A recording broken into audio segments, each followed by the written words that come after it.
My name is Evelyn Foster. I'm 34 years old, and the moment everything changed didn't feel dramatic. It felt quiet. So quiet that if you weren't paying attention, you might have missed it entirely. My boyfriend once looked at me in a hospital hallway, just outside the room where my mother was dying, and said, "I can't put my life on hold waiting for this to be over." And I remember something inside me didn't break. It went still. Not anger, not panic, just clarity. I looked at him and said, "Okay." At the time, I don't think Ethan understood what that meant. But I did. I've been teaching chemistry at Lincoln High for almost 10 years. It's not glamorous. It doesn't make headlines. But it's real. It matters. I've never needed more than that. Ethan Caldwell was different. He was 32. Pharmaceutical sales, fast-paced, high energy, always chasing the next deal, the next impression, the next upgrade. Where I built stability, he built momentum. We had been together for 3.5 years, long enough to believe we understood each other, long enough to assume loyalty didn't need to be questioned. 8 months ago, my mom was diagnosed with stage 4 pancreatic cancer. The doctors said a year, maybe less. She was all I had. My father left when I was 6. No explanations, no closure, just absence. It had been me and her ever since. So when she got sick, I didn't hesitate. I took leave from work, moved back into my childhood home, became her full-time caregiver. Chemo appointments, medications, cooking meals she could barely keep down. Sitting beside her bed at night when the pain wouldn't let her sleep. Learning how to sound calm when I was terrified. Ethan told me he understood. At first, he did. He came by after work, brought food, sat with us, talked like everything was normal. But then, things shifted. Month 3, his visits got shorter. Month 4, less frequent. Then came the excuses. I'm swamped. Work's insane right now. You know how demanding this job is." And I believed him, not because it made sense. Because I didn't have the energy to question it. When you're in survival mode, you accept whatever support shows up, even if it's incomplete. You call it love, because you're too exhausted to ask for more. Last Tuesday night, my mom took a turn for the worse. Fever, weakness. She couldn't keep anything down. The hospital admitted her for observation. I had been there since 6 in the morning, sitting beside her bed, watching the rise and fall of her chest, listening to the machines that measured time in quiet, relentless beeps. Around 11 that night, I stepped into the hallway to get coffee. That's when I saw him. Ethan. I hadn't told him we were at the hospital. I had stopped updating him days ago. Because his silence had already told me how much those updates mattered. He walked toward me, perfectly put together, hairstyled, shirt crisp, like he had prepared for something. Just not this. "Hey," he said. I looked at him for a moment. "Hey, what are you doing here?" He shifted his weight slightly, like the ground beneath him wasn't stable. "We need to talk." There's a specific kind of feeling when your body knows what's about to happen. Before your mind catches up. My stomach dropped. I glanced back toward my mom's room. Through the glass, I could see her sleeping, machines blinking steadily, alive but fragile. "Now?" I asked quietly. "Yeah, now." He took a breath. "I've been trying to find the right time," he said, "but there isn't one." And then he said it. "I can't do this anymore, Evelyn. I can't put my life on hold waiting for it to be over." The words didn't echo. They just landed. Heavy. Final. Waiting for it to be over. He wasn't talking about the situation. He was talking about my mother. About her dying. Like it was an inconvenience. Like it was a delay in his life. I stared at him. Not because I didn't understand. But because I suddenly understood everything. The distance, the excuses, the slow withdrawal. This wasn't a breaking point. It was an exit strategy. Part of me expected anger to rise, to ask him how he could be so cold. But what I felt instead was emptiness. Like something inside me had already detached before this moment even arrived. So I said the only thing that felt true. "Okay." He blinked, like he was waiting for more, for a reaction, for a fight that would make this easier for him. But I didn't give him that. "What do you want me to say?" I continued, my voice steady. "You came to a hospital where my mom is dying to break up with me. You've already made your decision." He opened his mouth slightly, maybe to explain, maybe to soften it. But I didn't let him. I turned, walked back into my mom's room, sat down beside her, took out my phone, and removed him from my life. Deleted his number. Blocked him everywhere. No message. No goodbye. Just silence. My mom slept through all of it. She never knew what happened in that hallway. And somehow, I was grateful for that. That was 4 days ago. I'm sitting here now in the same house I grew up in. It's 2 a.m. I haven't slept. The hospice nurse says it could be any day now. Hours, maybe. Ethan hasn't contacted me. Not once. No message, no apology, nothing. And I keep waiting to feel something. Anger, sadness, anything. But there's just quiet. Maybe I used everything I had watching my mom fade. Or maybe when someone shows you exactly who they are at your worst moment, there's nothing left to question. 3 weeks later, my mom passed away on a Monday morning at 6:47 a.m. I was holding her hand when it happened. The room was quiet. No alarms, no panic, just a slow, gentle stillness that settled over everything. Peaceful. That's the word people use. And for once, it didn't feel like a lie. I remember staring at her face after, trying to memorize something that had already started slipping away. The lines I had known my whole life suddenly looked unfamiliar, like I was seeing them from a distance instead of inside them. A nurse touched my shoulder softly. "I'm so sorry, Evelyn." I nodded. But the truth was, I didn't know what I was supposed to feel anymore. The funeral was that Friday. Small, quiet, respectful. A few cousins flew in, some of her old colleagues from the school where she had taught for over 20 years, a couple of neighbors who had known us since I was a kid, and my colleagues from Lincoln High. Everyone spoke softly, moved carefully, like grief might shatter if handled too roughly. I stood there through all of it, accepting condolences, thanking people, nodding at things I barely registered. And yes, there was a part of me that kept looking toward the entrance. Not because I wanted him there, but because after 3.5 years, showing up felt like the bare minimum of being human. Ethan didn't come. No message. No flowers. No note. Nothing. That absence didn't hurt the way I thought it would. It just confirmed something. Rashid stayed by my side the entire time. He handled everything I didn't have the capacity for. Made sure I ate. Took my phone when it buzzed too much. Sat with me in the silence when the house felt too empty. After the funeral, as people started leaving, a man in a suit approached me. "Evelyn Foster?" he asked. I nodded. "I'm your mother's attorney. When you're ready, we need to schedule a meeting regarding her estate." I remember thinking it would be simple. The house, a small savings account, some personal belongings. My mom was a teacher. She lived modestly. Money wasn't something that ever defined our life. We scheduled the meeting for Monday. I walked into that office expecting paperwork and closure. Instead, I walked into a version of my life I didn't recognize. The lawyer sat across from me, calm, composed, like this was just another routine conversation. "Your mother left you approximately $2.8 million in various accounts and investments," he said. I stared at him. I actually laughed, not because it was funny, because it didn't make sense. "I think you have the wrong file," I said. He smiled politely. "I assure you I don't." He turned a folder toward me. Documents, statements, signatures, all real, all mine. "And in addition," he continued, "you've inherited a 28% equity stake in a company called Tech Vista Solutions. This includes a seat on the board." I didn't respond. I couldn't. Because nothing in my life had prepared me for that sentence. "I don't understand," I said finally. And that's when he explained. My uncle, my mom's older brother, had passed away in 2019. I knew he was successful. I didn't know he was this successful. He had built Tech Vista decades ago. And when he died, he left everything to my mom. Everything. She just never told me. She kept teaching, kept living in the same house, driving the same car. The lawyer said she had been very clear about her reasoning. "She wanted you to build your own life first," he said, "to understand work, responsibility, independence.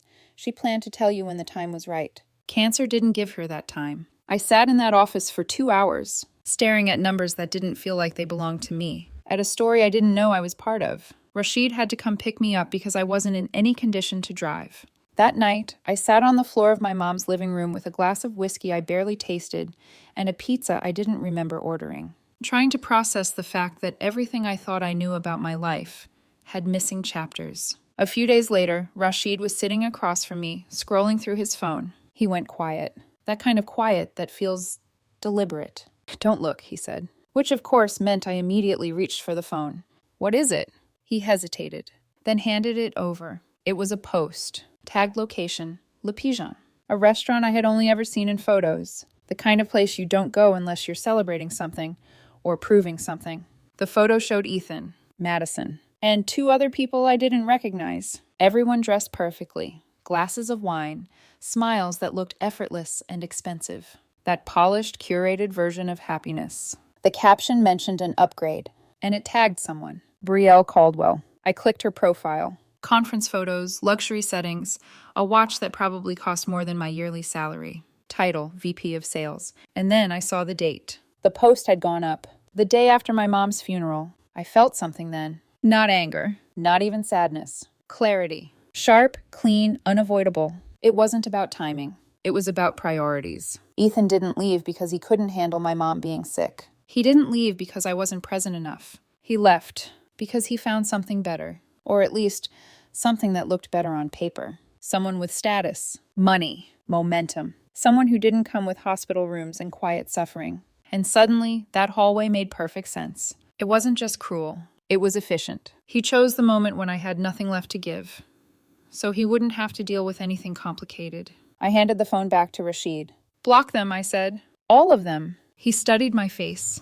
You sure? I nodded. If he tries to reach me through you, don't respond. Rashid didn't ask any more questions. He just did it. And later that night, sitting alone in that house, I thought about my mom, about how she lived like money didn't exist, because she wanted me to learn how to live without depending on it. About how she protected me, not by giving me everything, but by giving me the chance to become someone on my own. And I realized something else. Ethan showed me exactly who he was, before I ever knew what I had, which meant I would never have to wonder if he would have stayed, if things were different, because he already answered that. There's a kind of clarity in that. Painful, but clean. And then I remembered something from that meeting. Something small that hadn't fully registered at the time. When the lawyer showed me the TechVista documents, there was a directory. Names, positions, structure, and one name stood out. Vice President of Sales, reporting directly to the CEO. Brielle Caldwell. The same woman from that photo. The same upgrade. The same life Ethan chose. And the same company that I now owned 28% of. Small world. 6 weeks later, life didn't feel real yet. It felt rearranged. Like someone had taken everything I thought I understood about myself and shifted it slightly out of alignment. There were documents to sign, meetings to attend, conversations I wasn't emotionally ready for, but had to sit through anyway. Grief didn't disappear. It just changed shape. It came in waves. Quiet moments. Walking into a room and remembering no one would answer you anymore. Reaching for your phone to text someone who no longer existed. And underneath all of that, there was something else. Clarity. Word got out about the inheritance. It always does. Quietly at first, then faster. Professional circles talk. Legal circles talk even more. And that's when Ethan started trying to reach me. Blocked calls. New numbers. Messages that slipped through before I could shut them down. I heard about your mom. I'm so sorry. Can we talk? I made a mistake. I still care about you. I read every message. Not because I was considering responding. Because I wanted to see how far he would go. How he would explain something that didn't need explaining. I never replied. Silence is often misunderstood. People think it means avoidance or weakness. Sometimes it's just the most honest answer you have. Rashid told me Madison tried calling him too. He shut it down immediately. Then another piece came in. From Tasha, his girlfriend. She worked in recruiting, which meant she heard things before most people did. Brielle knows, she said. Knows what? I asked. Who you are. That landed differently. The new board member, the one who inherited the stake in TechVista, she continued. She knows you're Ethan's ex. I didn't react, but something in my chest shifted. And there's more, she added carefully. Layoffs are coming. Board vote, around 10% across departments. Sales is at risk. Sales. Brielle's department. Suddenly, the dynamic changed. Ethan wasn't just someone from my past anymore. He was connected, indirectly, to decisions that now had my name attached to them. His messages started changing tone, less casual, more urgent. Please respond. Brielle keeps asking about you. This is complicated. I read them the same way, without emotion, without response. My first board meeting was in week 6. It was on Zoom. I kept my camera off. Said I was recovering from being sick. It wasn't entirely untrue. Grief has a way of settling into your body. The CEO, Philip Torres, welcomed me, offered condolences, and moved straight into business. No dramatics, no unnecessary attention. Just numbers, projections, decisions. Then the layoff discussion came up. Departments, percentages, strategy. And then Brielle Caldwell started speaking. I recognized her immediately, even through a screen. Confident voice, controlled posture, but there was something underneath it. Tension. She kept glancing at the participant list, at my name. Evelyn Foster. I watched her present. Data, forecasts, justifications. I asked a few questions. Neutral, professional, nothing personal. Never used her name. Never acknowledged the connection. To me, she was just another executive presenting numbers. At the end, I made one suggestion. We should delay the final decision until next month, I said. We need more accurate revenue data before making cuts that affect long-term performance. Philip considered it, then nodded. Agreed. Meeting adjourned. That was it. No confrontation, no power play, just restraint. But even through the screen, I saw it. Brielle's expression. Tight, uncertain, like she was trying to understand something she couldn't control. There's a kind of power in that. Not using your position to make something personal. Not because you're above it, because you're done letting people pull you into chaos. Week 7, Ethan escalated. He started showing up at my mom's old house. I had already moved most of my things back to my apartment, but I still went there to pack, organize, prepare to sell. He would sit in his car across the street, waiting. If he saw me, he would follow for a few blocks, then stop, like he didn't know what to do once he got close. The messages didn't stop. Calls, texts, apologies. Then a letter, handwritten, 5 pages. An old photo album, memories. I didn't open it. Didn't read past the first paragraph. I put everything in a box and donated it. A few days later, a message came through. You donated our memories. Read. No response. Week 9, he tried something different. LinkedIn, work email, professional channels. Then his sister, Kelsey. I answered by accident. Evelyn, please, she said immediately. Ethan's a mess. Can you just talk to him? I closed my eyes for a second. Not because I was considering it, because I needed to keep my voice steady. Tell him to stop contacting me. He loves you, she corrected quickly. He just got scared when your mom got sick. I didn't raise my voice. Didn't argue. I just said the truth. He ended things with me in a hospital hallway while my mom was dying. Silence. Then I added, and he posted photos with someone else the day after her funeral. Another silence. I don't care if he was scared, I said. I'm done. Then I hung up. Blocked the number. Week 10, Tech Vista met again. Layoffs happened. 10% across the board. Sales was hit the hardest. Brielle survived. Barely. Then something unexpected happened. A contact from my teaching network, someone in educational software, reached out. We had worked together on a small project years ago. He was looking for a tech partner. The deal turned into an $8 million contract with Tech Vista. Philip called me personally. Your connection secured this, he said. You just stabilized the sales division. That meant something. Not emotionally, but strategically. Brielle's position was now safer because of something I brought in. Not for her, for the company, for my uncle's legacy, for my mom. The irony didn't escape me. From what Tasha heard, Ethan and Brielle's relationship was already starting to fracture. Arguments, tension, the same patterns. You're not present. You're distracted. This isn't working. The same words, different context. Week 11, the messages stopped. No calls, no texts, no letters, just silence. And it felt strange. Not peaceful. Not yet. More like the quiet before something shifts. Because people like Ethan don't just disappear. Not without a reason. 14 weeks after the breakup, I was writing from a place that didn't feel like my past anymore. I sold my mom's house. Not because I didn't love it. Because every room held a version of her that wasn't there anymore. I needed space that didn't echo. So I bought a condo downtown. Clean lines, open windows, a place where silence felt like choice, not absence. I started therapy, twice a week. At first, I didn't know what to say. Grief is strange like that. It sits in your chest, heavy and present, but when someone asks you to describe it, there are no clean sentences. So we talked about everything around it. My dad leaving, growing up too fast, learning how to be the stable one before I even understood what stability meant, and how that made me the kind of person who could carry everything quietly. The kind of person someone like Ethan could rely on, without ever truly showing up in return. That realization didn't hurt the way I expected. It felt clarifying, like finally understanding a pattern instead of just living inside it. I used part of the inheritance to set up a scholarship in my mom's name, $50,000 a year, for students going into teaching.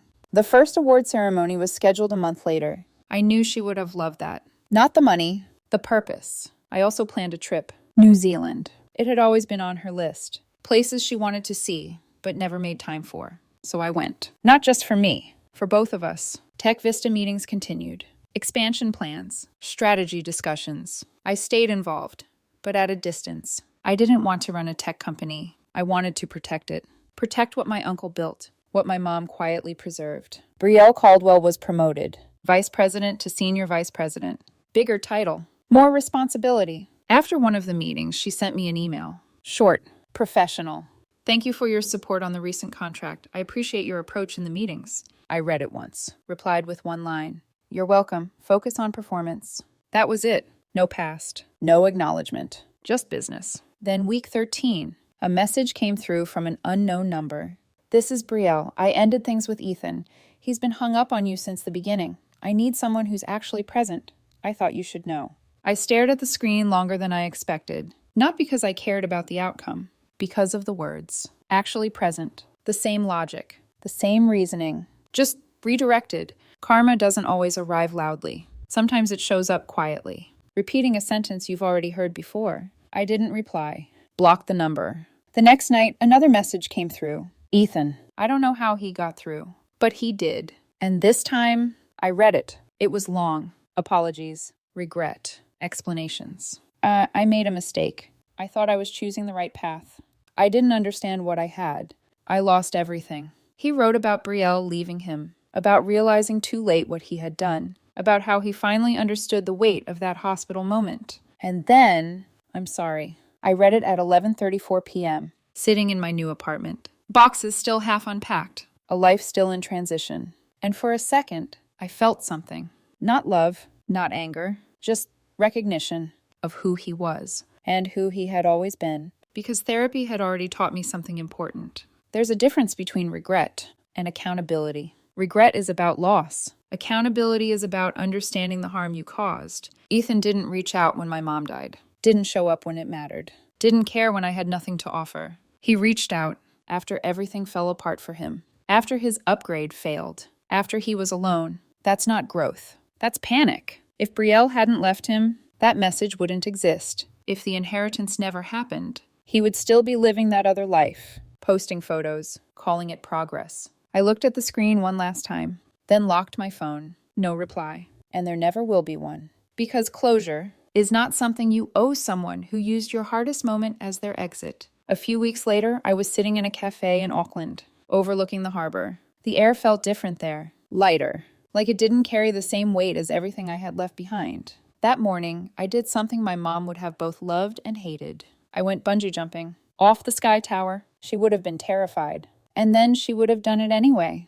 That was her. The scholarship ceremony happened while I was away. Rashid sent photos. 3 students, all going into education. One of them, a girl raised by a single mother, planning to teach chemistry. I cried when I read her essay, not because it was sad, because it felt full circle. I heard Ethan move to Seattle. New job. New start. That's what people call it. Starting over. But some things don't reset. They follow you. Quietly. In patterns. In choices. In consequences. Sometimes late at night, I reread that message he sent. Not because I'm tempted to respond. Because it reminds me of something. He hurt me, and I healed. He stayed exactly where his choices left him. That's not revenge. That's consequence. Someone once asked me if I felt bad for not replying. For leaving him without closure. Honestly? No. He wanted something from me. A response. Forgiveness. Anger. Anything that would make him feel less guilty. I gave him nothing. Not to punish him, because I genuinely had nothing left to give.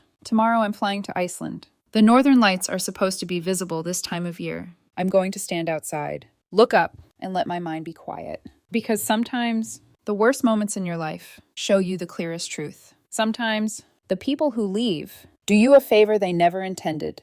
And sometimes silence isn't weakness, it's peace.